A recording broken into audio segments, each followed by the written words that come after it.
नमस्ते व्यूअर्स, फिर से आपका स्वागत है एक और नए पॉडकास्ट में। हम सब जानते हैं कि हम 4 युगों में अपने आप को जीते हैं, सतयुग, त्रेता, द्वापर और कलयुग।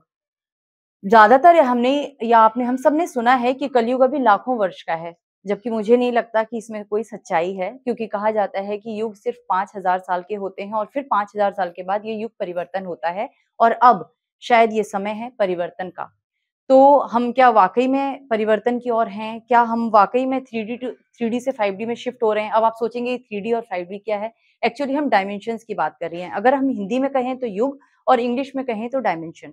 तो आज हम इस टॉपिक पर डिटेल में बात करेंगे और आज हमारे साथ हैं हमारे एक्सपर्ट प्रवीण भाटिया सर।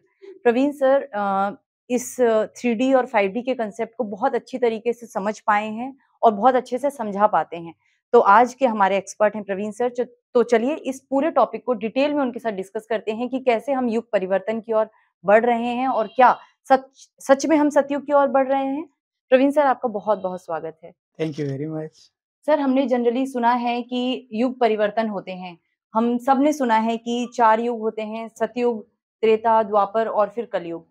और अभी जैसा मैंने आपकी वीडियोज़ में देखा, आप कहते हैं कि हम शिफ्ट होने वाले हैं, यानी कि युग परिवर्तन होने वाला है। लेकिन लोगों का मानना है कि कलयुग तो अभी लाखों वर्ष का बचा हुआ है। तो आप कैसे कह सकते हैं कि युग परिवर्तन होने वाला है? जी, ये बहुत अच्छा क्वेश्चन है। इसके 2 पार्ट हैं। मैंने शब्द यूज़ किया युग परिवर्तन क्योंकि ये शब्द पॉपुलर था। व्हेयरएज़ रियलिटी में कॉन्शसनेस शिफ्ट नेक्स्ट चेतना के नेक्स्ट आयाम पे जा रही है। अगर मैं कहता आयाम परिवर्तन तो लोग कन्फ्यूज़ हो जाते, तो इसलिए मैंने ये शब्द यूज़ किया। वास्तविकता में चेतना नेक्स्ट आयाम पे जा रही है और हम धरती पे जो रिलीजन है, इनकी बहुत सारी टीचिंग समय के साथ मैनिपुलेट हुई हैं। इसी टीचिंग में एक है कि युग का समय। इंडिया में महान योगी हुए थे श्री युक्तेश्वर गिरी, ऑटोबायोग्राफी ऑफ योगी परमहंस योगानंद जी ने लिखी, उनके गुरु थे। उन्होंने उस समय बताया था कि कलयुग खत्म हो चुका है, द्वापर युग हो चुका है। 18 सेंचुरीज में जब लाइट भी नहीं थी, तब उन्होंने बताया था कि आने वाले समय में कितने टेक्नोलॉजिकल एडवांसेस होंगे। सो एनीवे जो कलयुग का जो कॉन्सेप्ट है ये डिस्प्यूटेड है, क्योंकि कई लोग मानते हैं कलयुग खत्म हो चुका है। और इसका जो सेकंड पार्ट है 4,32,000 साल की अवधारणा, ये कहाँ से आई? ये धर्म का मैनिपुलेशन है। अगर महाभारत का जो काल द्वापर युग वो इतना हज़ारों सालों में था, तो ये लाखों में कैसे हो गया? Hmm, hmm, that hmm. Is a manipulation. और ये सिर्फ़ हिंदू धर्म में नहीं है, सभी धर्मों में है। आप अगर इस्लाम की बात करो, तो वो कहते हैं कभी प्रलय होगी या जजमेंट डे होगा, हिसाब होगा। कब होगा? जब एक-एक कब्र से 70-70 हज़ार मुर्दे निकलेंगे। ओहो! सो दैट मीन्स इतना लंबा समय बता दो जो किसी ने सोचा भी ना हो। अगर हमारी जनरेशन आज की 4,32,000 साल किसने देखे हैं? 70-70 हज़ार मुर्दे कब निकलेंगे? ये हमारी रियलिटी कॉन्शसनेस क्रिएट करती है। उस रियलिटी में एक मैनिपुलेशन का बीज डालना, दैट इज़ अगर ये लोग समझ सकें तो हम इस कॉन्शसनेस शिफ्ट को बहुत आसानी से, जल्दी से कर सकते हैं। ओके। तो सर, आपका जो मानना है, जैसे मैंने आपकी वीडियोज़ में देखा, आप कहते हैं कि अभी हम 3D में हैं और हम 5D में शिफ्ट होने वाले हैं। 3D को आप क्या कलयुग से कंपेयर करते हैं या 3D का क्या मतलब निकाला यस, जाए? It is beyond that. सतयुग और कलयुग की अवधारणा के भी बियॉन्ड की ये धारणा है, इसीलिए मैं कहता हूँ कि ये आयाम का परिवर्तन है। अभी ह्यूमन कॉन्शसनेस कैसे रियलिटी को परसीव करती है, अगर आप साधारण शब्दों में अपने दर्शकों को बताना चाहें, अभी हम इस समय बात कर रहे हैं, एक कॉन्शसनेस है, हमारा जगत है, परिवार है, जॉब है। हम सो जाते हैं, सपना प्रकट हो जाता है, कंप्लीट नया जगत। डीप स्लीप में चले जाते हैं, दोनों डिसअपीयर हो जाते हैं। क्यों? एक ही कॉन्शसनेस 3 रियलिटीज़ क्रिएट करती है जिसको हम परसीव करते हैं। अभी तक की कॉन्शसनेस जिस रियलिटी को परसीव करती है, वो थर्ड डायमेंशनल की रियलिटी है। इसके बियॉन्ड फोर्थ है। लेकिन मैं 5D क्यों कहता हूँ, ये क्वेश्चन होगा। हुँ। मरने के बाद का जो जीवन है वो इसी से जुड़ा हुआ है। हम जीवन मरण के चक्र में फंसे हुए हैं। कॉन्शसनेस एक नई रियलिटी को परसीव करती है मरने के बाद। इन दोनों से अगर हम मुक्त हो जाएं, दैट इज फिफ्थ डी। तो दैट इज वाई इसको हम फिफ्थ डी कहते हैं। तो फिर 4th डायमेंशन वो कहाँ रह गई? कहाँ रह गई? क्योंकि अगर हम थर्ड में होते हैं या फोर्थ में होते हैं शरीर के साथ, या मरने के बाद का जो जीवन है, इसमें हम इसमें थोड़ा-सा एक अंतर है। थर्ड डायमेंशन हम इसलिए कहते हैं क्योंकि यहाँ पे हम स्पेस और टाइम में बंधे हुए हैं। हम एक समय में एक ही जगह हो सकते हैं और एक इसके मूव नहीं कर सकते। अगर कहीं डिस्टेंस है तो टाइम ट्रैवल करना पड़ेगा। एक स्पेस और टाइम में एक जगह हो सकते हैं। फोर्थ डायमेंशन में स्पेस और टाइम की बाउंडेशन नहीं है। वो हुँ, हुँ, हुँ। सूक्ष्म शरीर होता है। तो बिकॉज़ ऑफ दैट, लेकिन फिर भी वो इसी का पार्ट है। दोनों मिलके हम एक जेल में हैं, मैं अक्सर ये कहता हूँ, अगर इस जेल से हम बाहर निकल जाएँ, वो चेतना का नेक्स्ट स्तर है। तो जितना आपकी बातों से मैंने समझा वो मुझे ये क्लियर जो जो मैं समझ पा रही हूँ, आप थोड़ा सा क्लियर कीजिए कि 3D ये है जहाँ हम इस शरीर के साथ अभी बैठे हैं, राइट? और 4D वो है जहाँ हम अपने सूक्ष्म शरीर के साथ होते हैं। यानी कि अगर हम कहें तो सोने के बाद जो हमारे सपने होना या हमारी आउट ऑफ बॉडी की एक्सपीरियंस होना, वो 4th डायमेंशन में होती है, राइट? जी, हम इसको इस तरह भी कह सकते हैं क्योंकि हमें सूक्ष्म शरीर के जो अनुभव होते हैं, वो सिमिलर टू मरने के बाद, क्योंकि हमारा सूक्ष्म शरीर ट्रैवल भी करता है, एस्ट्रल ट्रैवल या एक्स्ट्रल एक्सपीरियंसेस जो होते हैं, वो उसके सिमिलर हैं। और नॉर्मली लेकिन 4 डायमेंशन टर्म्स इस श में यूज़ होता है मरने के बाद का जीवन। अच्छा, यस, ओके। लेकिन दोनों मिलके ही इस जेल को बनाते हैं। अच्छा, तो कायदे से हम भी इस समय जेल में हैं और 5th डी यानी कि 5th डायमेंशन में जब हम जाएँगे तो हम इस जेल से आज़ाद हो जाएँगे। बिल्कुल, और ये जेल जो है ओरिजिनल की कॉपी है। हुँ, असली जो ब्रह्मांड है, ये उसकी कॉपी है। ये उसकी कॉपी जैसे सिमुलेशन होता है, फ्लाइट सिमुलेटर है, तो उसमें फ्लाइट का जो असली फ्लाइट नहीं होती लेकिन उसकी एक कॉपी है। ये जगत उसकी कॉपी है कुछ एक्सपीरियंसेस करने के लिए। और क्या अंतर है 3D और 5D में, मोस्ट इम्पोर्टेंट क्वेश्चन होगा। इस सिमुलेशन में हम वो हमारी कॉन्शसनेस एक्सपीरियंस कर पाती है जो अदरवाइज़ पॉसिबल नहीं है ह्यूमैनिटी के लिए। और आप सोचो कितने दर्द का अनुभव हो, बीमारी का अनुभव हो, बिछड़ने का अनुभव, कमी का अनुभव। ब्रह्मांड में अनंत है। किसी चीज़ की कमी नहीं है, बीमारी नहीं है, लेकिन उसका एक्सपीरियंसेस करने के लिए सिमुलेशन टाइप का एक जेल बनी हुई है। और ये जेल में जब हम फँस गए तो इसलिए फँस गए क्योंकि यहाँ पे इसका रूल है कि जब तक हम इसको पूरी तरह एक्सपीरियंस नहीं कर पाएँगे, तब तक ये टूटती नहीं है। क्योंकि हमारी कॉन्शसनेस उस रियलिटी को कंटीन्यूअस क्रिएट करती रहती है। तो सर ये सिमुलेशन जो है आपने बताया ये क्रिएट ही क्यों किया गया? कुछ ये जो एक्सपीरि चक्रव्यूह कह सकते हैं ना इसे हम? Yes, yes. ये चक्रव्यूह बड़ा अच्छा क्वेश्चन है। चक्रव्यूह इसलिए क्रिएट किया गया क्योंकि कुछ एक्सपीरियंसेस करने की फैसिलिटी नहीं थी। अगर किसी को ये कहा जाए कि ब्रह्मांड में अनंत है, तो वो कहता है मैं तो नहीं मानता। कैसे एक्सपीरियंस करें कि पीड़ा क्या है? कैसे लोग सेपरेशन में जी सकते हैं, अगर सब कुछ एक है तो? उसको फैसिलिटेट करने के लिए हमारी कॉन्शसनेस का ये एक सेगमेंट है जो धरती पे 3 डायमेंशनल का जीवन है। और सर आपकी एक मैंने वीडियो देखी थी उसमें आपने बताया था कि अगर हम गीता जो हमारी गीता ज्ञान है, जो हमारे सनातन धर्म की कहेंगे बेस है, उसमें आपने बहुत सुंदर एक एग्ज़ाम्पल दिया था कि जैसे श्री कृष्ण अर्जुन को कहते हैं कि तुम अगर मुझे समझोगे तो शायद तुम सब कुछ समझ जाओगे। तो क्या वो भी लगभग वो 5D का ही मैसेज दे रहे थे वहाँ भी? एग्ज़ैक्टली, जो सारी टीचिंग है अगर उसको कोई डिकोड कर पाएगा, तो वो इस मुक्ति की बात करते हैं। अगर आप सोचो सनातन धर्म में किस एक शब्द को स्पिरिचुअलिटी में सबसे ज़्यादा यूज़ किया गया है, माया है। हुँ, ये जगत माया है। हुँ। क्यों माया है? क्या ये रियल नहीं है बॉडी? क्या हमें दर्द का जो अनुभव होता है रियल नहीं है? हमारे परिवार वाले रियल हैं कि नहीं है? यही माया है क्योंकि ये सिमुलेशन है। सपना रियल है कि नहीं है? जब तक आप सपने में हैं, वो रियल लगता है। जाग जाते हैं, सपने से हँसी आती है। एग्ज़ैक्टली सेम है, पूरी तरह सपना नहीं कह सकते लेकिन समझने के लिए। ये जगत माया है, ये रियल नहीं है। जो ये समझ जाता है भगवान भी यही बताते हैं और सारे शास्त्रों की टीचिंग सिर्फ़ यही बताती है, लेकिन बहुत सारी टीचिंग समय के साथ भ्रष्ट हो गई। उसका जो एसेंस है वो गायब हो गई है। सर आपको ऐसा नहीं लगता कि भगवान ने हमारे साथ कुछ नाइंसाफ़ी कर दी? अगर सतयुग होता, सब कुछ कितना अच्छा होता। ये कलयुग में जहाँ चारों ओर इतनी क्राइम और इतना नेगेटिविटी है, उसे जी। देखकर ऐसा लगता है ना मुझे मतलब पर्सनली जो मेरी फीलिंग है वो यही कहती है कि काश मैं कभी इस युग में ना होकर हमेशा सतयुग तक ही रहती, तो कितना अच्छा होता। सब कुछ वहाँ कितना अच्छा है, तो क्यों ये नर्क बनाया गया? जी। पहली बात तो ये एक्सपीरियंस करने के लिए बनाया गया था। समय के साथ ये इतना होता गया, लेकिन जो आपका क्वेश्चन है, जब जब भगवान ने बताया कि अधर्म की हानि होती है, तब तक मैं प्रकट होता हूँ, तब युग परिवर्तन होता है। ये जो पीक जिसको आप देख रही हैं, वास्तव में ये अधर्म की पराकाष्ठा है। बिल्कुल। इससे लोअर लेवल कभी नहीं आया। जो लोग अगर आप सोचते हो कि 4,32,000 साल बाद पराकाष्ठा होगी, ये मैनिपुलेशन है। आप समझें, ट्रांसह्यूमनिज़्म के ऊपर इतने पास हम हैं, इसका रिस्क आप नहीं समझ पा रहे हैं।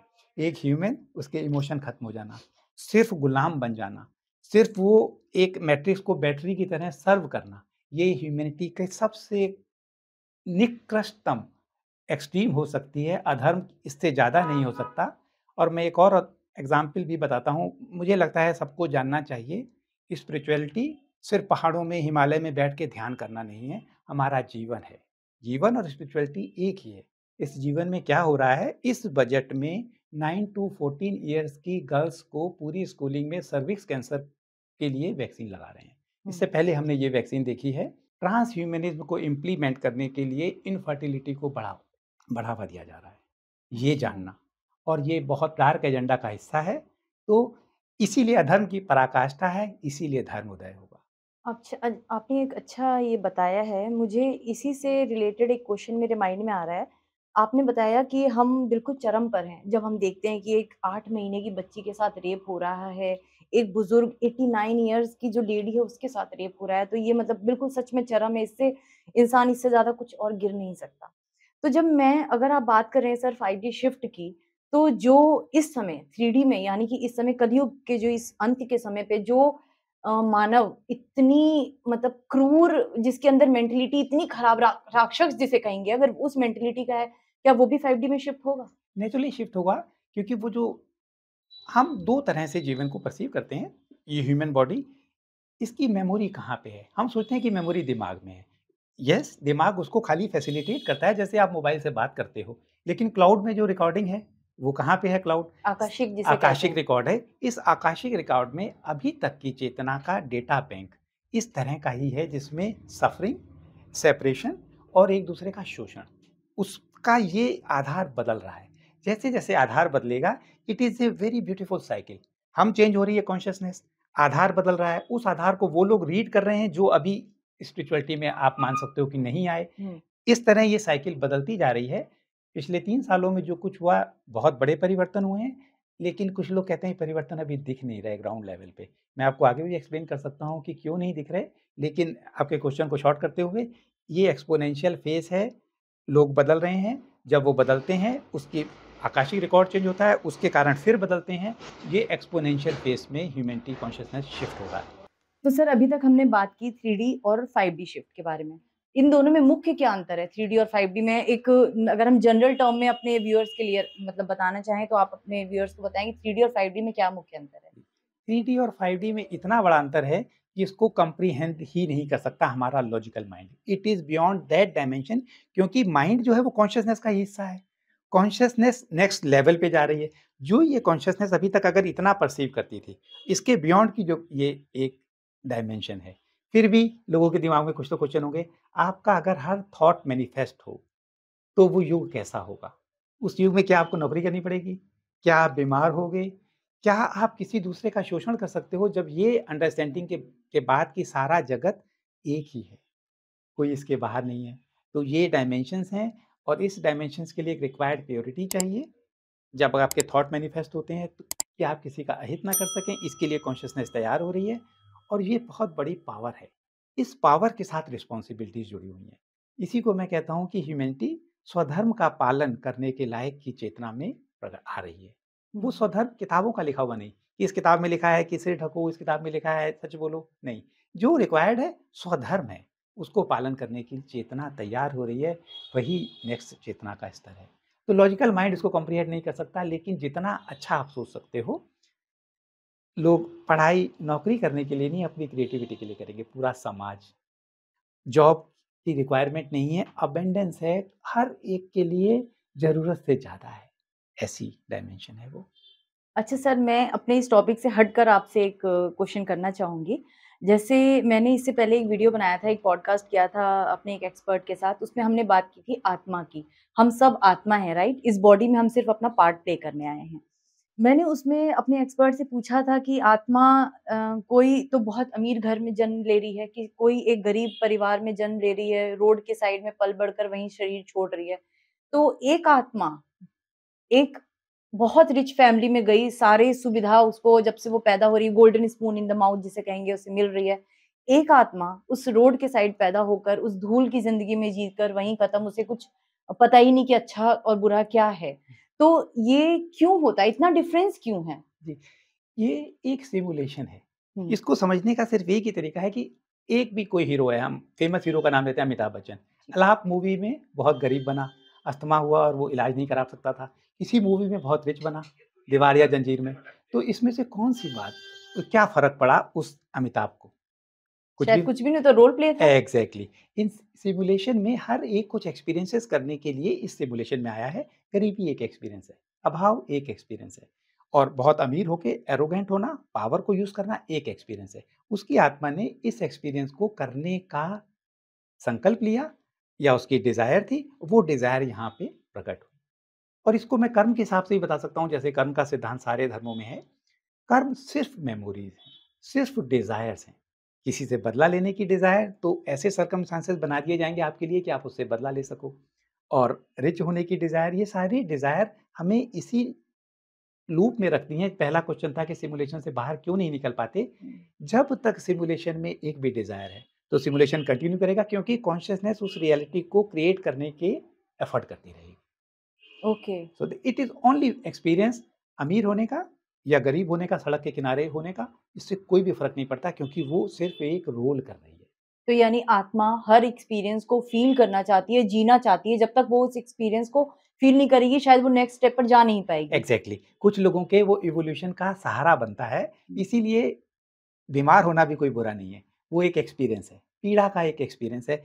और आपने 2 बार रेप शब्द यूज़ किया, रेप और उसकी सफरिंग का भी एक्सपीरियंस है। जिसके साथ होता है प्रोबेबली वो उससे इवॉल्व हो जाता है, वो कभी दोबारा इसको नहीं करता।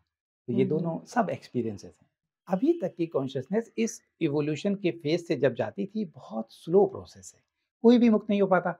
कुछ डिजायर के बैगेज के साथ वो धरती पे पैदा हुआ, और कुछ उसने उनको पे काम किया, कुछ और बन गई। तो ये तो बढ़ती जा रही है। इसीलिए कॉन्शियसनेस शिफ्ट में सारी मेमोरी ह्यूमैनिटी की इरेज होने वाली है। अब ये it's a good news, it's not a bad news. इस न्यूज़ से आप अपनी सारी डिज़ायर्स के सीड्स जो हैं, वो सारे बर्न हो जाएँगे और आप जन्म और मृत्यु से मुक्त हो। और मैं आपको गारंटी से बता सकता हूँ, हम एक ट्रांज़िट फ़ेज़ में हैं, 5th डायमेंशन अभी प्रकट नहीं हुई। इसके फ़ेज़ में अभी भी कोई चाहे तो वो कर्म से मुक्त हो सकता है। अभी तक चॉइस है। आप मानना चाहते हैं, कर्म को मानें, पुराने स्लो प्रोसेस से इवॉल्व हों, या आप मुक्त हो जाएँ हमेशा के लिए। ये अभी हो चुका है। जो भी बच्चे धरती पे इस समय पैदा हो रहे हैं, वो पुरानी मेमोरीज़ के बर्डन से मुक्त हो रहे हैं, क्योंकि शिफ्ट के हम बहुत पास आ चुके हैं। अच्छा सर, अभी हम जब शिफ्ट्स की बात कर रहे हैं, डायमेंशंस की बात कर रहे हैं, तो एक और क्वेश्चन मेरे माइंड में आता है कि अगर हम सतयुग को देखें, तो सतयुग हर तरफ सुख, शांति, मतलब राजाओं वाली ज़िंदगी, अच्छे सुंदर से गोल्डन के महल, कोई वॉयलेंस नहीं है। लेकिन अभी कलयुग में हम देखें तो इतनी आत्माएँ हैं, मतलब पॉपुलेशन की अगर आप बात करें तो पॉपुलेशन मतलब कंट्रोलेबल नहीं है, और सतयुग में पॉपुलेशन बहुत कम होती है। तो अगर हम शिफ्ट हो रहे हैं, तो जो इतनी आत्माएँ हैं वो उस युग में कैसे जाएँगी? फिर तो वहाँ भी पॉपुलेशन का भंडार हो जाएगा जी, उस युग में। ये इस ब्रह्मांड में अनंत है। इसको आप कॉम्प्रिहेंड नहीं कर सकते। एक छोटा-सा सोलर सिस्टम में हम हैं, और उस लॉजिकल माइंड से हम सोचते हैं कि धरती पे इतने लोगों के लिए पर्याप्त नहीं है। हम लोग सिटी के लोग हैं। सिटी के लोग पॉपुलेशन का एक्सप्लोजन देखते हैं, क्योंकि गाँव के सर्कमस्टांसेस खराब हैं। लोग शहरों में जॉब करने आते हैं, और हमें हर जगह भीड़ दिखती है और संघर्ष दिखता है। धरती पे अभी की सिचुएशन में भी ओवर पॉपुलेटेड नहीं है। सेकंड पॉइंट है, मैं थोड़ा-सा टच करता हूँ, ये कंट्रोवर्शियल टॉपिक है, मैं ज़्यादा इसको नहीं छेड़ना चाहता।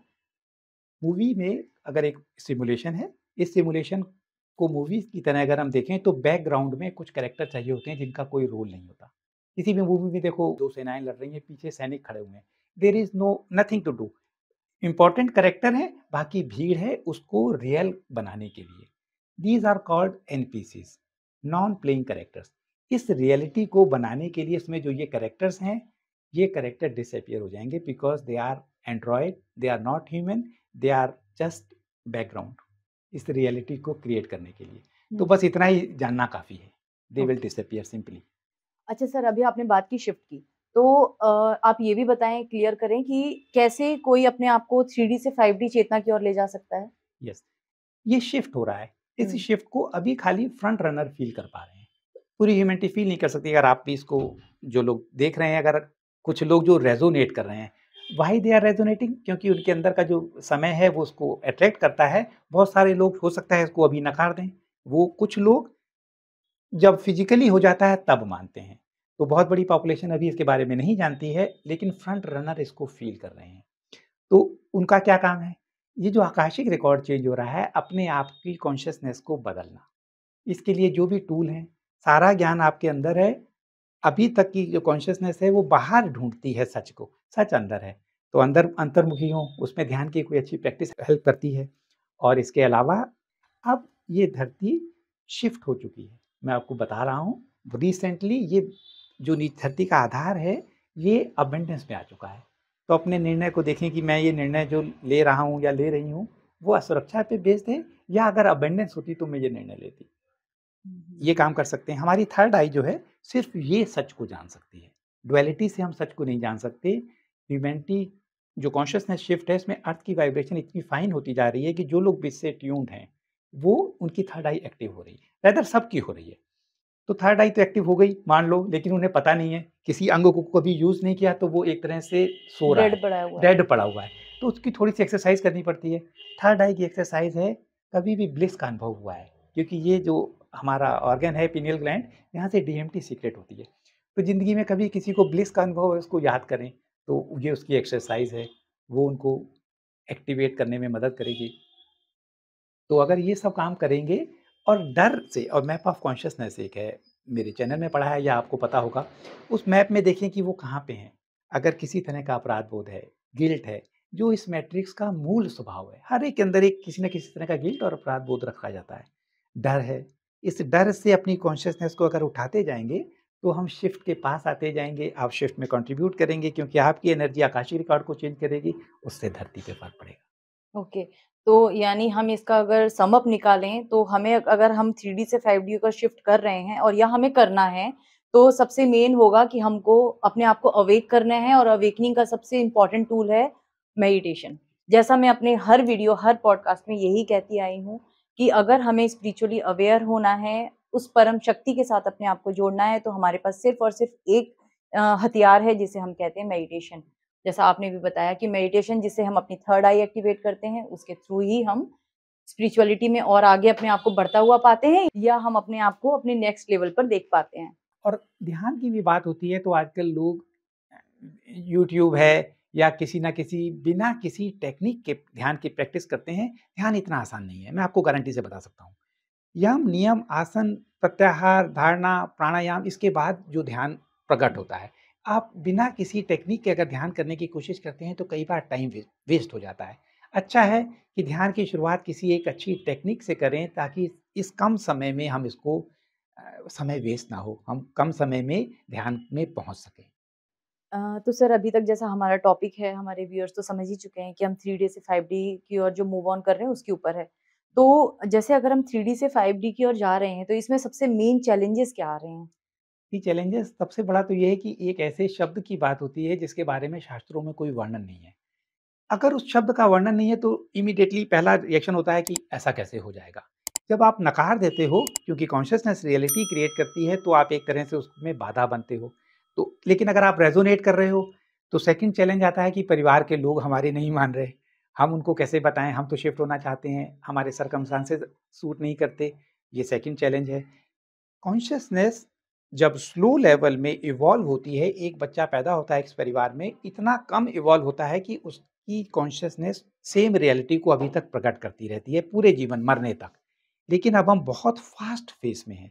इसका मतलब ये है कि हमारे फ्रेंड सर्किल या रिश्तेदार भी अगर हम शिफ्ट कर जाएंगे तो वो रियलिटी में हो सकता है कि वो हट जाएं।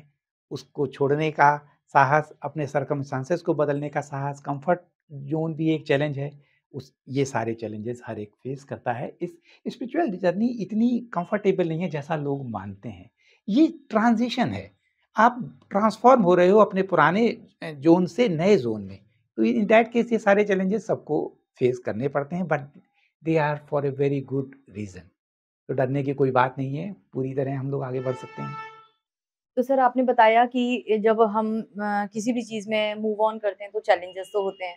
तो जो 5D की ओर जो जो हम जा रहे हैं तो इसके मुख्य लक्षण क्या होंगे? यानी इसके सिम्पटम्स कैसे पता चले कि हम 5D की ओर मूव ऑन हो रहे हैं? इसके 2 फेज़ हैं, प्रिपरेशन और होना। हम अभी प्रिपरेशन के फेज़ में हैं, लेकिन फिर भी लॉजिकल माइंड है। पहले मैंने कहा कि लोग नकार देते हैं, तो वो सुनना चाहते हैं कि क्या चेंजेज़ हैं, हम कैसे पता लगे। अर्थ की जो एक फ्रीक्वेंसी है, इसको शूमन रेजोनेंस कहते हैं। आप इसको देखो कि ये कैसे बदल रही है। आज से 3-4 साल पहले मैंने बताया था कि धरती पे सोलर फ्लैशेस स्टार्ट होंगी, तब लोगों ने ये शब्द नहीं सुना था। आज न्यूज़ में और टीवी की न्यूज़ में भी आने लगा है कि सोलर फ्लेयर आई थी और वो इस मैग्नीट्यूड की आई थी, और ये मैग्नीट्यूड हर बार बढ़ता चला जा रहा है। सोलर फ्लेयर क्या करती है? हमारी जो सेल्स हैं, इसमें लाइट को एब्ज़ॉर्ब करने का एक थ्रेशोल्ड है। अभी तक वो उससे ज़्यादा एब्ज़ॉर्ब नहीं कर सकती थी। जब सोलर फ्लेयर आती है तो हमारे सेल एक्सपेंड होते हैं, लाइट को कुछ घंटे के लिए एब्जॉर्ब करते हैं। कलयुग क्या है? अंधकार। लाइट इसको दिखा रही है, तो ह्यूमन बॉडी तैयार हो रही है, तो सोलर फ्लेयर लगातार आ रही हैं, ये एक संकेत है।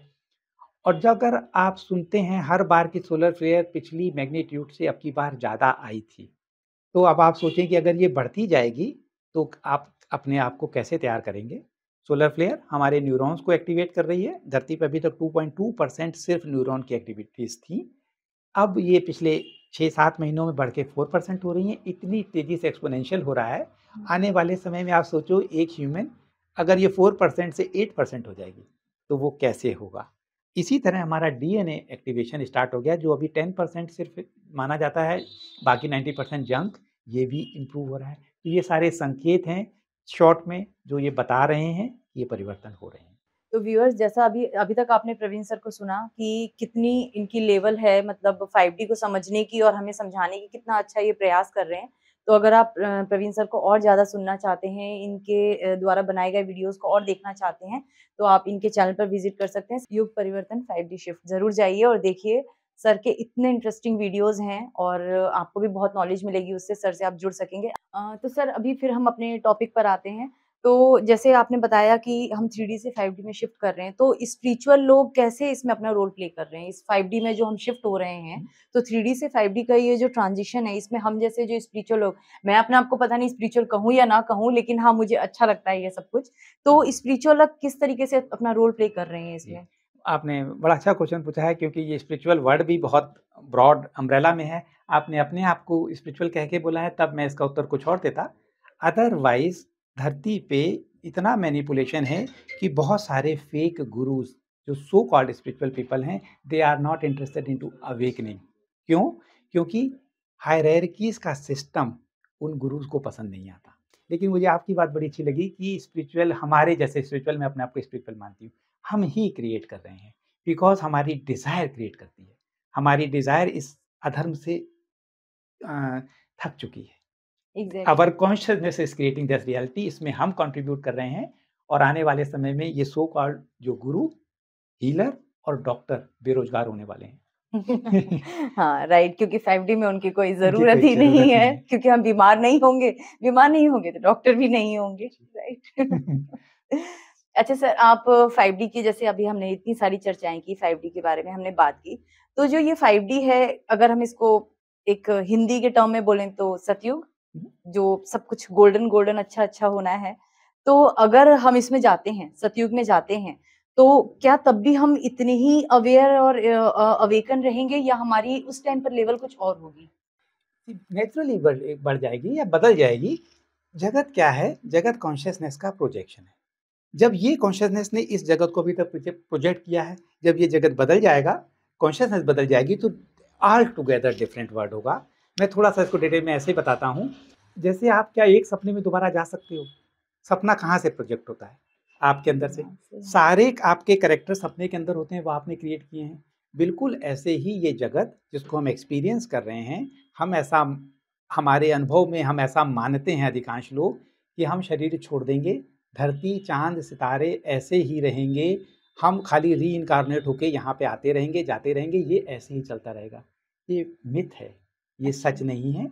वास्तविकता में ये जगत आप अंदर से बाहर प्रोजेक्ट हो रहा है, कंप्लीट जगत। जब कोई आँखें बंद कर लेता है, ये जगत डिसअपीयर हो जाता है, प्रलय हुँ, हो जाती है। हुँ। जब आँखें दोबारा खुलती हैं, जगत फिर प्रकट हो जाता है, उस मेमोरी के साथ।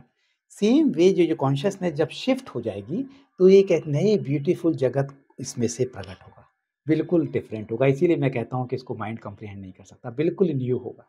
हुँ, हुँ, हुँ। और इसीलिए मैं कहता अच्छा। हूँ कि जैसे आपका पहले क्वेश्चन था कि इतने सारे अधर्मी लोग हैं या तो वो उनका क्या होगा? हुँ।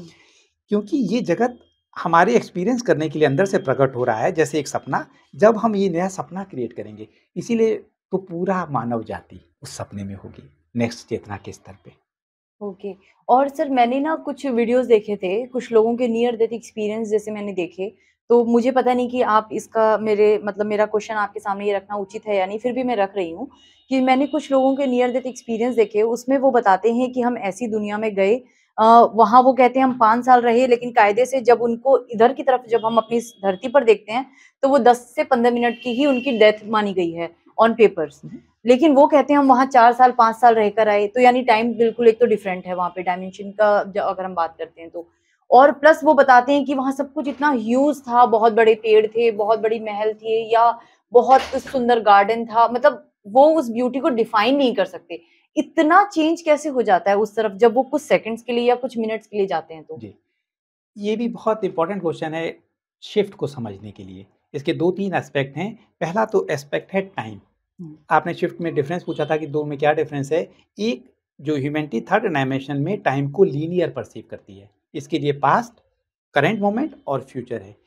किसी जैसे एक पिक्चर में बहुत सारे फ्रेम हैं, 3 घंटे की मूवी में, तब हम किसी भी फ्रेम को आगे-पीछे कर सकते हैं। ये खाली समझाने के लिए, मुझे लगता है कि इससे ज़्यादा बोलूँगा तो ओवर हो जाएगा। But time linear next dimension में नहीं है और हम मल्टी डायमेंशनल हैं। ये 2 अंतर पहले मैं बताना भूल गया तो इसके साथ आ गए। इस डायमेंशन में जैसे एक सपना जब आप देखते हो, साइंटिस्ट मानते हैं कि जो मैक्सिमम सपना होता है उसकी लेंथ 4 मिनट होती है। लेकिन जो एक्सपीरियंस करता है उसको बहुत लंबा वो सपना लगता है। हाँ, जैसे पूरी रात सपने में ही बीती है। एग्ज़ैक्टली सेम वे जो हमारा धरती पे जीवन है और जो उस डायमेंशन में समय का फ़र्क इतना ज़्यादा है। अब उन्होंने तो 5 साल को यहाँ पे 15 मिनट बताया, इससे भी स्लो है हमारे मल्टीपल इन्कार्नेशंस धरती पे। वहाँ पे सिर्फ़ एक पलक झपकने के बराबर है। ओह! इसीलिए वहाँ पे जो बीइंग है, जो हम ही हैं वहाँ पे, हम इस सपने में हैं। इसका दूसरा तरीका इसीलिए इसको माया कहते हैं। हम एक सपने में हैं और ये सपने में हमारे मल्टीपल इन्कार्नेशन वहाँ के समय के हिसाब से दूसरे हैं। लेकिन लास्ट पार्ट आपका क्वेश्चन में अभी भी है कि जो नियर डेथ एक्सपीरियंसेस लोगों ने हुए, क्या वो सही थे या झूठ थे? इस माया में जैसे हम सारे एक्सपीरियंसेस करते हैं, वो रियल भी हैं, लेकिन सिमुलेशन का हिस्सा भी हैं। सेम वे धरती पे 3 सिमुलेशन हैं, ये जीवन, मरने के बाद का जीवन और अर्थ के बियॉन्ड की डायमेंशन है जिसको हम ईटीज़ या एलियंस कहते हैं, वो जीवन। वो तीनों पास-पास आते जा रहे हैं। इससे पहले की मेरे पेरेंट्स को इन सब बातों में पता नहीं था, लेकिन अब ये शिफ्ट हो रहा है, इसलिए ये पास आ रहे हैं। इसी तरह जो नियर डेथ एक्सपीरियंसेस हैं, क्या वो सिमुलेशन का हिस्सा हैं या वो वास्तव में एक्सपीरियंसेस हैं? ये क्वेश्चन मैं आपके ऊपर छोड़ता हूँ। सर, जैसे अब हम ऑलमोस्ट अपने खत्म होने के वीडियो के एंड पे चल रहे हैं।